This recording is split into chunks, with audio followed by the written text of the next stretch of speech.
Okay, so we're going to continue talking a little bit about home education, and we've got a couple of people with us today. So Emma, perhaps you could start, just tell us a little bit about Arise background and how it arose, as it were.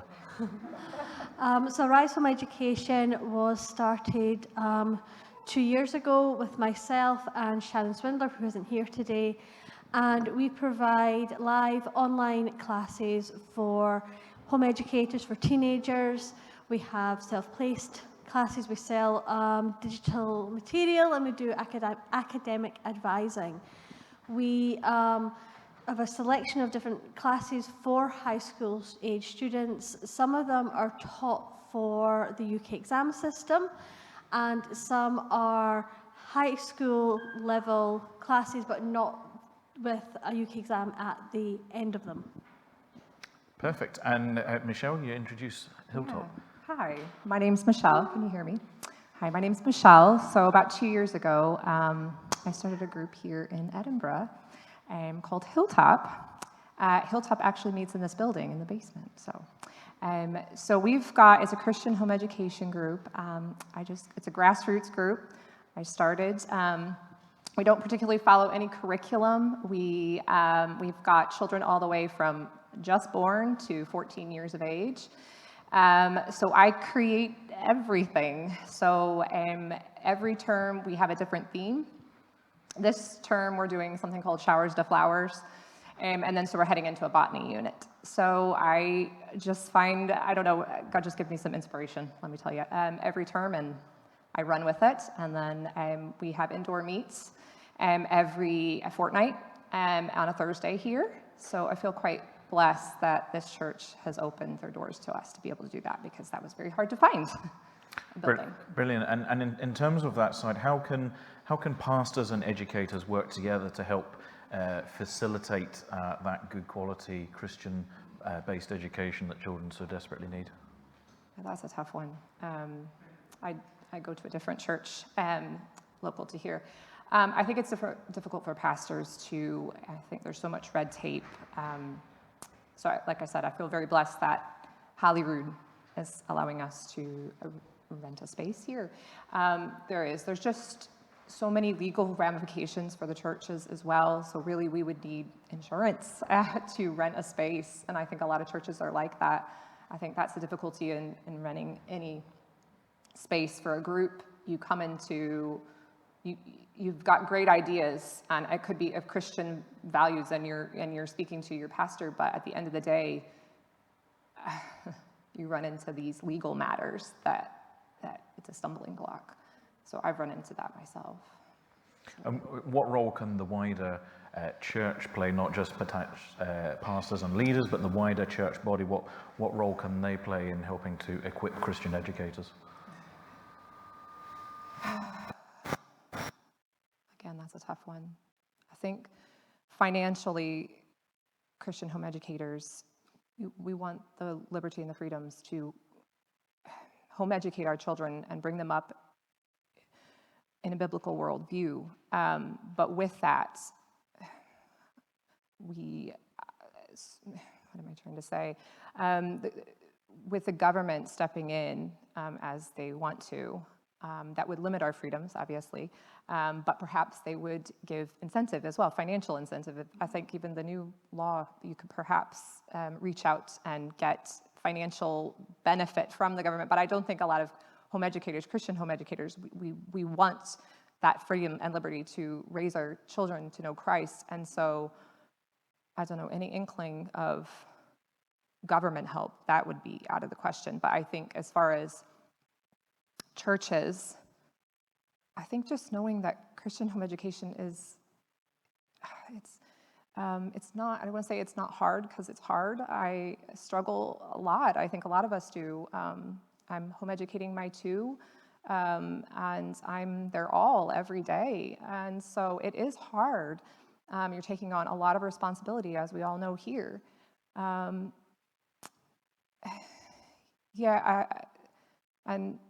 financially, that's hard as well.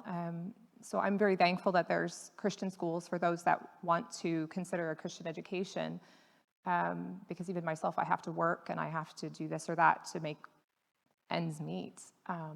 Sorry, what was your question to the original? Like, I'm spinning around in circles. It was more, how can the wider church support Christian educators? Christian education, wider support as in the churches. Sure, yeah, and people within the church as well, just knowing that it's like the group that I formed, and I don't want to say it's just me that forms it, it's not just myself. I mean, I know there are a lot of families in the group. We've got on average, about 17 or 18 families. And we all have a different curriculum. We all do things very differently outside of the group.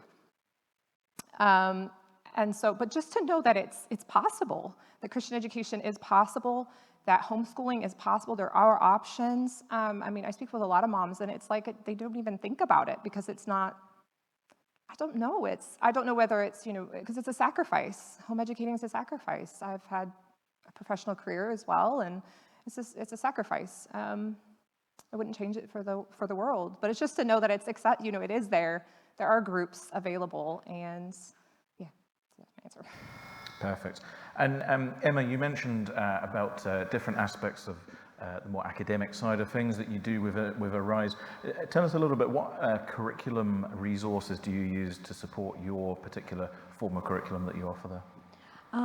So we use variety. So as I said, we do courses that go towards UK exams. So we use English, IGCSEs, and we do maths and sciences that you can then sit an exam at the end of. So therefore, we need to teach to that curriculum spec, so these kids can then go and sit that exam. But we do so in such a way as we point the teenagers back to Christ. So when we're teaching science, that God is the creator, and so we are reinforcing that Christian worldview instead of detracting from it. Many of our other classes that we have been curated by the tutors themselves. So, for example, we have literature classes, we have history and world geography. So in world geography, there's this emphasis on raising missional-minded kids who have this global perspective on missions, not just current missions, but also looking at the Christian heritage of mission. We have a class on logic and debate, but with an undergirding of apologetics, where we are training these teenagers how to think critically, how to take an issue and look at it from different angles, how to think about it logically, how to spot illogical arguments. And so Agnes Mitchell, who teaches that, she will show the kids debates that have happened, or things on the news or in social media, and she'll be like, so what are we seeing here? What are they saying?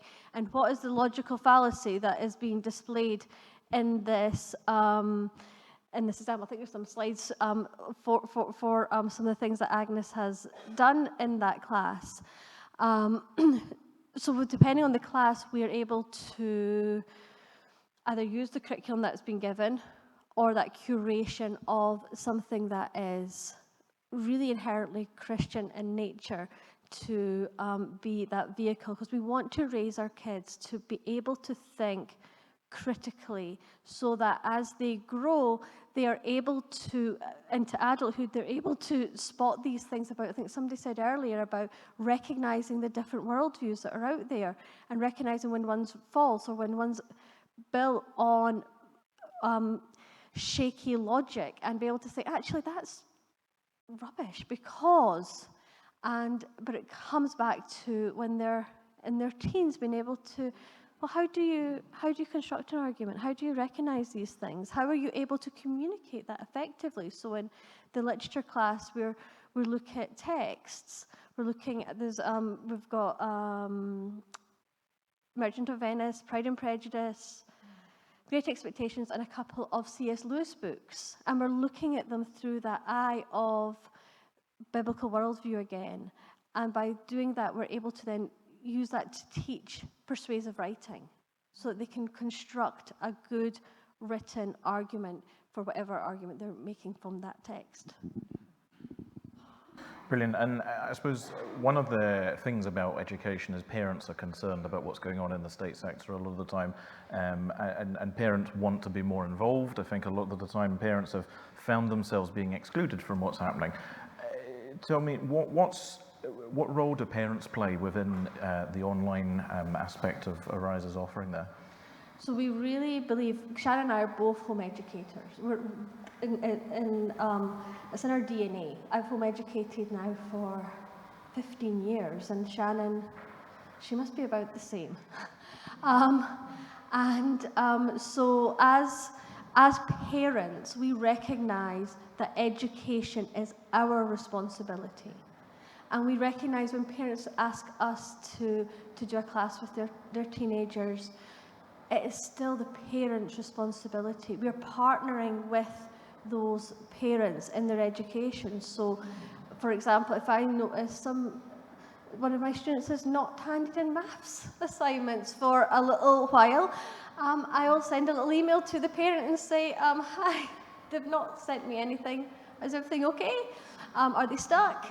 And so there's that communication between us and the parents. Sometimes parents will come and say, my child's struggling, they've got, there's these issues happening. We have we've seen a great growth in home educating amongst neurodivergent children who are really struggling within the school system. And so when we've got children who are, maybe got some neurodivergence happening, we're able to tailor what we're doing with them to suit those kids. And because we've got small class sizes, we limit the number of children that we have in our classes. We're able to really focus on, this child is struggling a bit, how can we help? Or they're really getting this, how can we push this a bit further? Because they're really understanding these concepts. And so we're able to work with the child and with the parents, because we're small, and we also understand because we're home educators ourselves. Brilliant. And Michelle, what sort of challenges do you come across, both with perhaps children and parents themselves?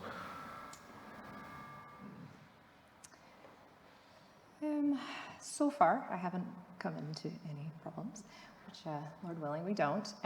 So we've put together a care team,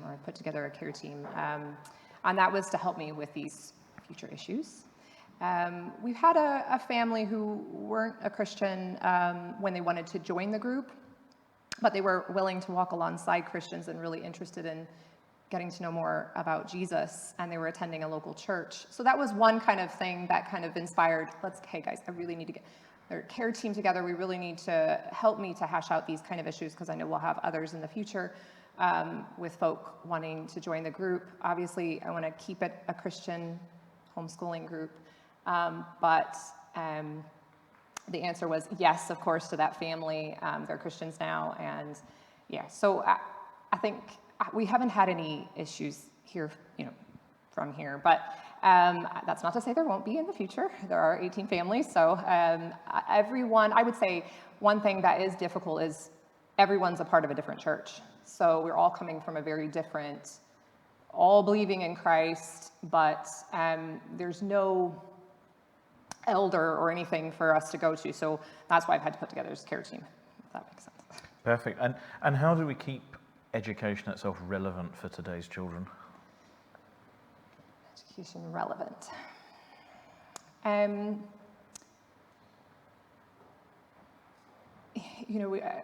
As a home educator, I don't keep my children in a box. I think they're seeing everyday life just out and about. I'm sure we've all had that question of, how do you socialize? How do you get to do this? Socializing is probably the number one question.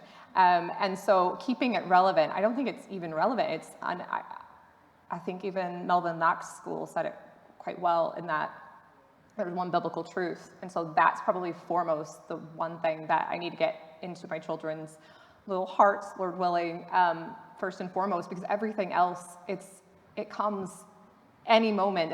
The moment we leave the house, they're confronted with things. So I think those things come with time, and those questions come with time, and it's the foundation that needs to come in first. I hope that makes sense. Absolutely. What social activities do you do perhaps with the children? You mentioned you're not quite so structured curriculum-wise. Yeah. So do you perhaps involve yourselves with some social activities that helps to bring children together and give that that fellowship for children that they need? Yeah, so I did print off something to give you, but it's over there. Anyway, so when we first come together at Hilltop, we always sing a hymn. We sing a hymn together, so depending on what families come, like I said, we can have up to somewhere around 17 families, and that's a lot. It's a lot, so it gets very noisy. So we always sing a hymn, we pray, we divide into our groups. I lead one of the specific groups. We've kind of grown so much that now we have 3 groups for children of appropriate ages, but I incorporate in any subject that we're talking about.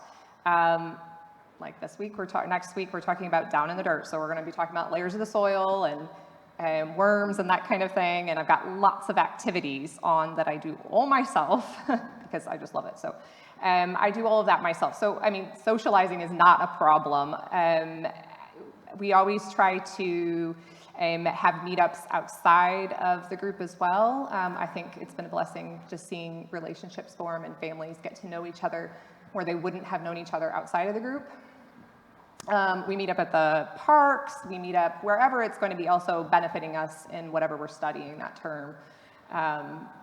Yeah, so plenty of socializing happening. Yeah, absolutely. Yeah. Emma, you talked about preparing for exams and to make sure they've got qualifications. Perhaps you could share a bit with us today about the sort of exams and options there arise for that academic attainment that parents obviously want to make sure their children are not just going to have fun, yes, but they want to make sure they've got that academic achievement at the end of the day as well that would kind of automatically happen through a state sector or more established sector. What does that look like in the homeschool setting? What if I send my child along to Arise? How does that work? What can I expect? Okay, so there's few options available to parents. Firstly is the traditional exam route. So for home educators, we tend to, if you're doing exams, tend to sit the English IGCSEs because those are the ones that don't have coursework. And you would do the coursework, find an exam centre that provides that exam and sit as an independent candidate. It's expensive. You pay for each and every individual exam. Some families will do the coursework themselves. They'll just self-teach. Some will sign up to people like us at Arise and do the coursework through a provider. Another option, which is becoming increasingly popular amongst home educators, is to follow the US exam model, which Shannon Swindler, who's not here, is amazing at. She's found herself with her own daughter, who's now at Aberdeen University, taking UK high school content and being able to put it on a US transcript. So in the US, if you go to a school at the US, you get what's called a high school transcript, which outlines what you've done in your 4 years of high school, because high school is only 4 years in the US, because they have the middle school as well. And then you sit an SAT as well. So you've got these 2 pieces of evidence, your transcript and your SAT. And many UK home educators are doing that model and able to are more and more gaining access into universities using the US system because it is significantly more affordable. You're sitting one SAT instead of like a whole plethora of IGCSEs and then A levels and all that goes with it. It also gives you more educational freedom. If you have been following a really wonderful Christian education, say you're doing CC, for example, doing CC, and you get to your child's 14, 15, you think, oh no, now I'm going to have to go and sit the IGCSE, but you're loving the model of education that you are doing, you can continue that model of education and use it on a US transcript. There's rules for making the US transcript. There's certain parameters that Shannon understands of how to put it together to be acceptable for a UK university. But because it is so it's much more liberating, it's much more freeing than the UK exam system, and it's so much more affordable. It's becoming increasingly more popular amongst home educators. And in the third route is actually a lot of home educators will wait till their child is 16 and then they'll access exams through local educational colleges and do the access route system there. Again, it's affordable. Or Open University is another course that more and more families are doing, because the cost of exams is really quite high and quite prohibitive in many cases. One of the things that I've recently heard, you were mentioning about how churches can help. I've heard of one denomination in Scotland who actually now provides a fund for home educators to access to help with the financial cost of home educating. So that would be a way that not so much churches, but if denominations capture this vision for Christian education, creating funds to help fund both Christian schools and home education, that would be a huge step forward. Perfect. Thank you.